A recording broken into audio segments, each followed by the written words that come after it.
Hello friends, welcome to कानून वाला। ये हमारी रिवीज़न के लिए सीरीज़ चल रही है आईपीसी के, जो कि बहुत फास्ट चलेगी। हम लोग जितने भी एक्ट हैं, मेजर एक्ट्स, उन सब के लिए इसी फास्ट रिव्यू को लेने की कोशिश करेंगे, ताकि प्रीलिम्स के एक दिन पहले हम लोग इस वीडियोस को देख के और हम लोग अपना पूरा कवर को जो हमारा सिलेबस है उसको कवर अप कर सकें हम लोग। ना इस वीडियो में हम लोग देखेंगे सेक्शन 141 से लेके 160 तक। ये आता है offence against public tranquillity, offence against public tranquillity, और ये हमारा चैप्टर नंबर आ जाता है 8।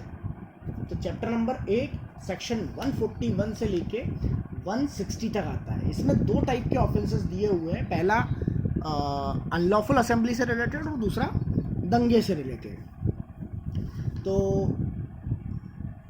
पहले हम स्टार्ट करते हैं सेक्शन 141 से। सेक्शन 141 बोलते हैं हम लोग कि one of the main important section है, even not for the prelims point of view but from the mains point of view also. इसमें पहली रिक्वायरमेंट है कि 5 या उससे ज़्यादा 5 और मोर पर्सन्स होना चाहिए, पर्सन्स डन्स 5 या 5 से ज़्यादा पर्सन होना चाहिए, और उनके द्वारा क्या क्या किया जाना चाहिए। क्रिमिनल फोर्स किसके खिलाफ? ये होना चाहिए या तो गवर्नमेंट ऑफ इंडिया के खिलाफ, या अपन बोल दे किसी स्टेट गवर्नमेंट के खिलाफ। गवर्नमेंट या तो इंडिया की भारत सरकार या फिर किसी राज्य की सरकार, या संसद मतलब पार्लियामेंट के खिलाफ, या अपन बोल दे लेजिस्लेटिव असेंबली के खिलाफ, या लेजिस्लेटिव काउंसिल जहाँ पर है तो लेजिस्लेटिव काउंसिल के खिलाफ भी। फिर कोई पब्लिक सर्वेंट है जो कि लीगल काम कर रहा है, विधिपूर्ण शक्ति का प्रयोग करते हुए कोई काम कर रहा है, और उसमें आप अगर ये आपराधिक बल का प्रयोग करते हैं तो वहाँ पर ये माना जाएगा कि वो अनलॉफुल असेंबली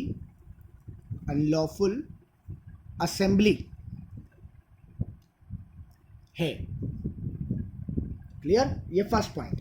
सेकेंड पॉइंट पे हम बात करें कि कोई लीगल एक्ट, कानून वगैरह बना हुआ है और उसके खिलाफ, उसके एग्जीक्यूशन के खिलाफ कोई कानून बना है, और उस कानून का जब एग्जीक्यूशन की बात आ रही है तो उसके एग्जीक्यूशन के खिलाफ, execution of any law made by either by the parliament और by the legislative assembly, legislative council, तो उनके द्वारा अगर कोई कानून बनाया गया है, उसकी एग्जीक्यूशन या फिर लीगल प्रोसेस में बाधा बन रहे हैं। तीसरा, अगर कोई मिसचीफ कर रहा है, मिसचीफ, या अपन बोलते हैं क्रिमिनल ट्रेसपास है, या कोई अदर ऑफेंस कर रहा है, 5 से ज़्यादा लोग इकट्ठे होकर मिसचीफ कर रहे हैं, क्रिमिनल ट्रेसपास कर रहे हैं, या कोई अदर ऑफेंस कमिट कर रहे हैं, या फिर क्रिमिनल फोर्स का डिप्लॉयमेंट कर रहे हैं, क्रिमिनल फोर्स क्रिएट कर रहे हैं, और उसके द्वारा क्या कर रहे हैं कि किसी संपत्ति के ऊपर कब्जा लेने का काम कर रहे हैं। अपन इसको बोल देंगे कि ऑब्टेन एनी प्रॉपर्टी, किसी संपत्ति के ऊपर कब्जा कर रहे हैं। दूसरा, किसी व्यक्ति को उसके अधिकारों से वंचित कर रहे हैं, मतलब जो सपोज करिए उसके गुजरने का रास्ता है, या फिर अपन बात कर ले कि कोई पानी का उसका राइट है, या कोई इनकॉर्पोरियल राइट्स है, कोई से भी इनकॉर्पोरियल राइट्स, उन राइट्स से उसको हटाया जाता है, डिप्राइव किया जाता है, डिप्राइव पर्सन फ्रॉम राइट, उसको उसके राइट्स को एग्जीक्यूट करने से रोका जा रहा है, या फिर कोई और उसकी जो पोजीशन में है या कोई अदर राइट है उसके लिए भी रोका जा रहा है, ठीक है। कोई उसके राइट्स हैं, कोई उसकी अधिकार हैं और उसको वहाँ पर रोका जा रहा है, या फिर फिफ्थ पॉइंट पे हम देखें कि आपराधिक बल, वही क्रिमिनल फोर्स का यूज़ किया जा रहा है। किसके लिए? ऐसा काम करवाने के लिए किसी व्यक्ति से, किसके ऊपर ये क्रिमिनल फोर्स कर रहे हैं? किसी व्यक्ति के ऊपर। किस चीज़ के लिए?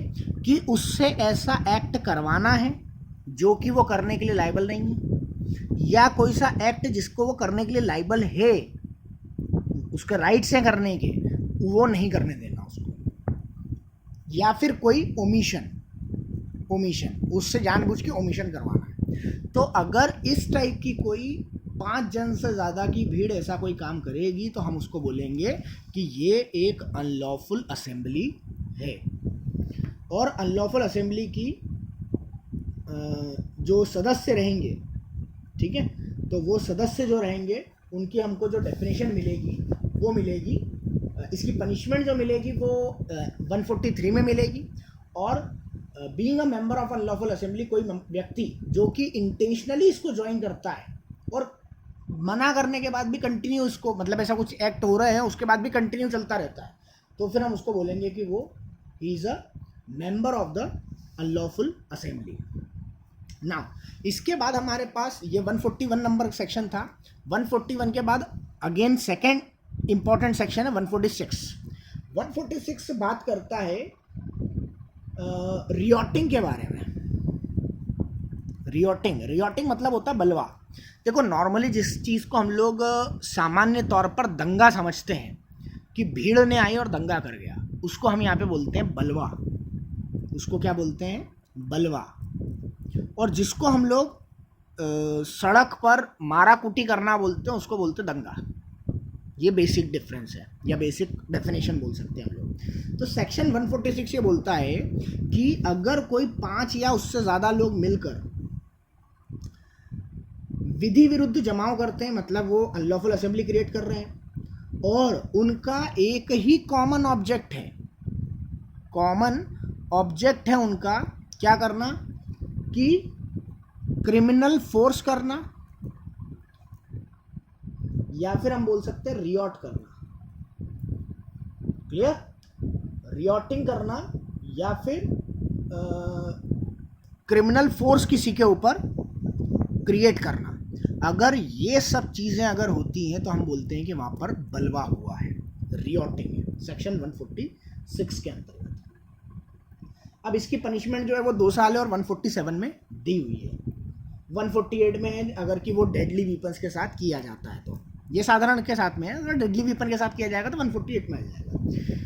149 अगेन 149 को हम कैसे भूल सकते हैं? हमने 34 के समय इसको पढ़ा हुआ है, ठीक है। विधि विरुद्ध जमाव के द्वारा कॉमन ऑब्जेक्ट को प्रोसिक्यूट करते हुए कोई ऑफेंस करना। नाउ मैं इसकी हेडिंग पढ़ता हूँ। Every member of the unlawful assembly guilty of offence committed in prosecution of common object.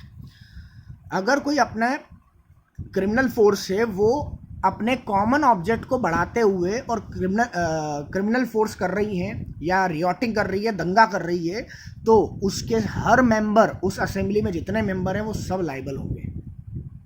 Clear? हर व्यक्ति लायबल होगा। इसमें क्या क्या एसेंशियल चीज़ हो जाएंगी कि पहला तो सेक्शन 141 आएगा इसमें, अनलॉफुल असेंबली, ठीक है, अनलॉफुल असेंबली होगा इसमें। फिर अपन देखें कि कॉमन ऑब्जेक्ट होगा, इसके अलावा कॉमन ऑब्जेक्ट होगा। ये सेक्शन 141 इसमें भी था, 5 मेंबर से ज़्यादा, 141 इसमें भी था। तो ये पूरा ही जुड़ के जो आ गया है ये सेक्शन 141, 146, और उस पर केवल लाइबिलिटी डिसाइड कर रहे हैं कि सभी मेंबरों की लाइबिलिटी रहेगी तो 149 आ जाएगा। और सभी पर इसमें हमको एक लाइन याद रखना है। लाइन क्या है? इन प्रोसिक्यूशन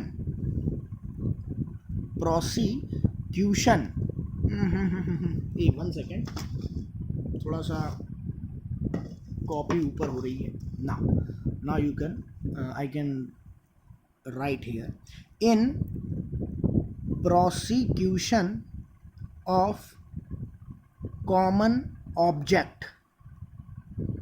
ये हमको लाइन लिखना बहुत ज़रूरी है. यही इस सेक्शन की मेन लाइन है. इस लाइन के बगैर ये सेक्शन का कोई सेंस ही नहीं बन रहा है. क्लियर? तो हमको ये लाइन जो है ये लिखना ही है.